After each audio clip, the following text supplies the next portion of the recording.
Hello, I'm Miss Jackie, and this is Word for Brothers, where we lift up the black man where he belongs, primarily as head of household.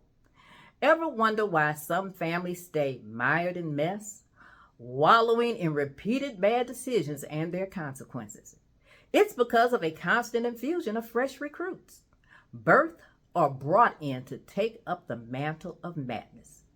Either way, they join forces with family demons already present, and the result is like a match being brought to a house leaking gas. It first started with Ahab's daddy Omri arranging the marriage of his son to Jezebel for economic and political advantages. Now, people want to talk about Jezebel, but she was a true daddy's girl, obedient to him, learning everything from him. And by the way, Jezebel was a king and priest who seized power by murdering the previous king. So a rebellious, murderous spirit is invited into the house of Israel. And Ahab, all about real estate instead of family development, does nothing to restrain it.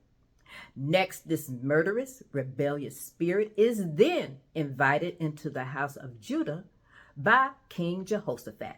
Perhaps impressed with the Sumerian skyline Ahab had built, Jehoshaphat allows the marriage of his son Jehoram to Ahab's daughter Athaliah. Now, it's never said outright that Jezebel had children, but as the de facto ruler of Israel and with total control over the family, she taught Athaliah well. Jehoram must have been really impressed by Athaliah also, because once he secures the throne, he kills all his brothers. But God's payback is a mother. In time, Jehoram is attacked by enemies. His other wives and sons are carried off. Only his youngest, Ahaziah and Athaliah, are left.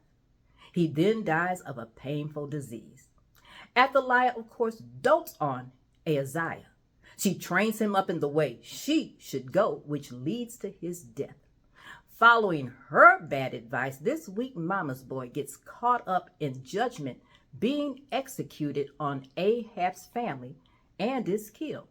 Though the main cause of her son's death, Athaliah avenges her bad decisions by ordering the royal line of Judah to be hunted down and killed, which they are. She would have killed her own grandson, Joash, had not Auntie Jehosheba hid him for 7 years until Athaliah was killed. Then Joash, survivor of the Davidic dynasty, was seated on the throne. And may we uplift and praise our men who, upon deciding to marry, seek a legacy, not a liability. The wise in his family want to know who her people are, and hers should do the same. Though nothing is perfect, the question still is this person joining the family an investment that will reap rewards or a cost with a price everyone will regret they had to pay? See you next time.